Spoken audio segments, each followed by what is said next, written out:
Germantown Multi-Speciality Hospital, Dr. Mir Jawad Zar Khan, National Award winner, Senior Orthopedic Surgeon and Director of Germantown Multi-Speciality Hospital। इनके साथ most senior and world experience doctor की team आपकी खिदमत में रहेगी। Doctor Wasif Azam, doctor Bharvi Chandori.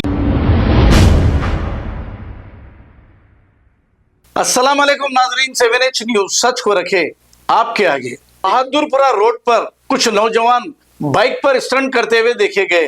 ये खुद तो अपनी जान जोखिम में डाल रहे हैं, लेकिन दूसरों की भी जान को खतरे में डाल रहे हैं।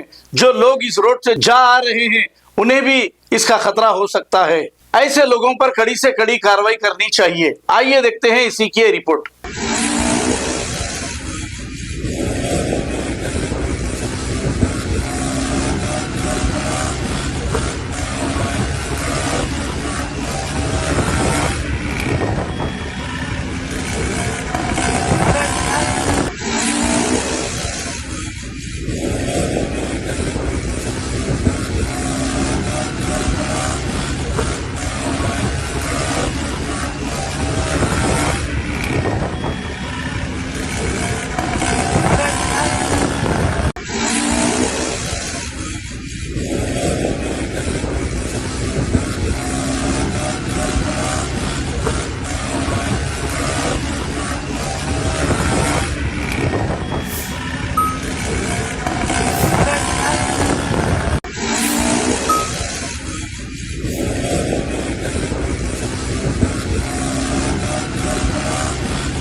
Germantown Multi-Speciality Hospital, Dr. Mir Jawad Zar Khan, National Award winner, Senior Orthopedic Surgeon and Director of Germantown Multi-Speciality Hospital। इनके साथ most senior and world experience doctor की टीम आपकी खिदमत में रहेगी। Doctor Wasif Azam, doctor Bharvi Chandori, senior cardiologist और दीगर specialist doctor की टीम खिदमत अंजाम दे रही है। Robotic surgery, advance cath lab, MRI, operation theatre, ICU, 2D ultrasound and pathological laboratory की 24 घंटे इमरजेंसी सर्विस के साथ अपने तमाम अमराज का मुकम्मल इलाज करवाइए। Germanten multi speciality hospital, opposite to pillar number 150, Attapur, Hyderabad. Please हमारे चैनल को लाइक करिए, शेयर करिए, सब्सक्राइब करना ना भूले। 7H न्यूज आपकी आवाज।